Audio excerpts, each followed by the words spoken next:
किसान साथियों, अगर आप भी धान की रोपाई करने वाले हैं तो रोपाई के समय अगर आप इन 5 बातों का ध्यान देते हैं, आपकी धान की फसल में अच्छी ग्रोथ होगी, अच्छी हरियाली आएगी, अच्छी चमक आएगी, अच्छे और ज़्यादा कल्ले आएंगे और आपको बेहतरीन उत्पादन भी मिलने वाला है। तो पूरा वीडियो किसान साथियों देखिएगा और कोई भी आपके मन में अगर सवाल है या सुझाव है तो आप कमेंट भी कर सकते हैं।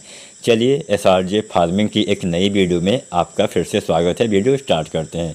तो यहाँ पे जो हम 5 बातें बताएंगे, पहली बात है रोपाई से पहले आपको डीएपी खाद का इस्तेमाल कर देना चाहिए।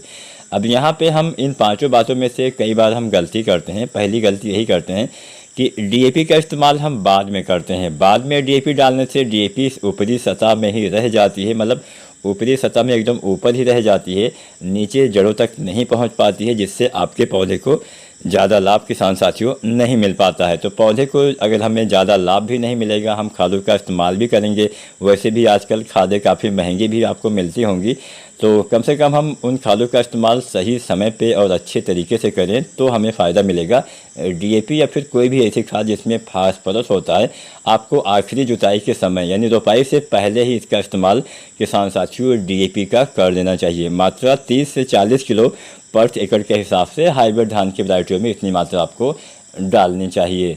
तो पहला बात क्या ध्यान देना है, रोपाई से पहले डीएपी खाद का इस्तेमाल करिए। दूसरा बात क्या ध्यान देना है, रोपाई के समय या रोपाई से पहले जिंक मत डालिए।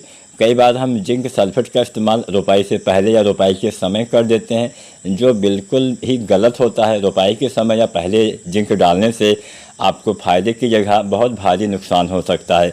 जिंक और डीएपी ये 2 खाद तो हम एक साथ प्रयोग ही नहीं कर सकते, इसलिए हम जिंक का इस्तेमाल रोपाई के समय नहीं करते हैं। कम से कम 18-20 दिन के बाद रोपाई के समय अगर आपने डीएपी डाला तो कम से कम 18-20 दिन के बाद आप जिंक सल्फेट का प्रयोग अपनी मिट्टी में कर सकते हैं। इससे बेहतर तरीका मैं आपको बता देता हूँ। मिट्टी में जिंक आप डालिए ही मत, जिंक का स्प्रे विधि से आप प्रयोग करिए।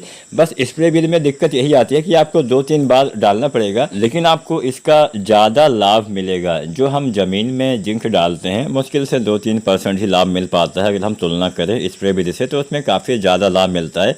वो भी अगर आप चिलेटेड वाला जिंक स्प्रे करते हैं जो 12% में एडीटीए फॉर्म में आता है, इसका स्प्रे विधि से प्रयोग करना सबसे ज़्यादा फ़ायदेमंद होता है। 120 ग्राम आपको लेना है जिंक, साथ में कोई भी खाद आप डाल सकते हैं। आप एनपीके 19-19-19 के साथ भी डाल सकते हैं, 12-61-0 के साथ भी आप डाल सकते हैं। मतलब इसमें कोई ऐसा नहीं कि हाँ इसको आप फास्फोरस के साथ नहीं डाल सकते हैं। बस ध्यान ये रखना है कि अलग अलग घोल बनाना है, इकट्ठा घोलिएगा मत, नहीं तो नुकसान हो जाएगा।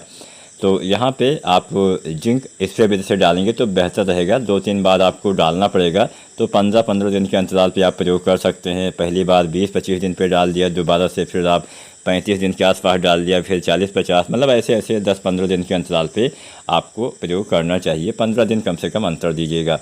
तो जिंक हो गया। इसके साथ साथ दूसरे नंबर पे तो हमने जिंक बता दिया, जिंक रोपाई के समय मत डालिए। तीसरे नंबर पे मैंने रखा है यूरिया। अगर आप डीएपी खाद का इस्तेमाल करते हैं तो यूरिया रोपाई के समय मत डालिए, यूरिया 7 दिन के अंदर डाल दीजिए। क्योंकि हम रोपाई के समय बहुत ज़्यादा पानी भरते हैं और ज़्यादा पानी में आपको पता है यूरिया क्या होता है कि उसकी ज़्यादा मात्रा हमारे पौधे ले नहीं पाते हैं, कुछ भाप बन के उड़ जाता है हवा में, जिससे नुकसान होता है। तो ज़्यादा पानी में भी यूरिया मत डालिए और सिंचाई से पहले भी यूरिया आप मत डालिए। अब बात करते हैं चौथे नंबर पे। चौथे नंबर पे हमने रखा है पोटास। पोटास का इस्तेमाल, पोटास की आधी मात्रा रोपाई के समय डालिए। अब पोटास मेरे हिसाब से 2 बार बांट के, मतलब 2 भागों में बांट के आपको पोटास देना होता है। अगर आप 30-35 किलो पोटास डालते हैं, अधिकतम 40 किलो भी डाल सकते हैं, तो मोटी मोटा 30 किलो हम लेके चलते हैं। तो 15 किलो पोटास आप रोपाई के समय डाल दीजिए। 15 किलो पोटास 40-45 दिन पे डाल देंगे तो पोटास की एक क्षमता जो है वो बढ़ जाती है, अच्छे से आपको ज़्यादा फ़ायदा इसका दिखाई दे जाता है। इसके साथ साथ अगर आप किसी भी ग्रोथ प्रमोटर का इस्तेमाल करने वाले हैं तो कोशिश करिए जितना जल्दी आप डाल पाएँ, क्योंकि ग्रोथ प्रमोटर अगर आप शुरुआत में डालते हैं तो ही आपको फ़ायदा देता है। अगर आप बहुत देर से डालते हैं तब उतना ज़्यादा लाभ नहीं मिलता है। चाहे सागरिका हो, चाहे बायोवीटा हो, कोई भी अच्छी कंपनी का हो, आपको रोपाई के समय या फिर 1 सप्ताह के भीतर ही आपको ग्रोथ प्रमोटर का इस्तेमाल करना चाहिए। इसके साथ साथ खरपतवार नियंत्रण पे भी आपको ध्यान देना पड़ेगा। ज़्यादा खरपतवार हो जाने से भी उत्पादन में भारी गिरावट आ सकती है। तो पहले तो खरपतवार को उगने से ही रोकिए, खरपतवार उगने से रोकने के लिए 2 फार्मूले काफ़ी फेमस है, ब्यूटाक्लोर या फिर पेट्लाक्लोर। दोनों में से कोई भी एक फार्मूला आप अपनाइए, रोपाई के 72 घंटे के अंदर इन दवाओं का इस्तेमाल करिए तो ही ये काम कर पाएंगे।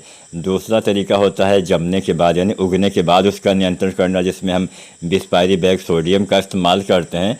तो समय समय पे आप खादों का इस्तेमाल करिए। 20 पायरी बैग सोडियम भी आप 10-12 दिन 15 दिन जब खरपतवार 2-3 पत्ती के हो जाएं तब इसका आपको प्रयोग करना चाहिए। जितना जल्दी डालेंगे उतना ही अच्छा फ़ायदा मिलेगा, क्योंकि जब खरपतवार बड़े हो जाते हैं तो भी उसका नियंत्रण आसानी से नहीं हो पाता है।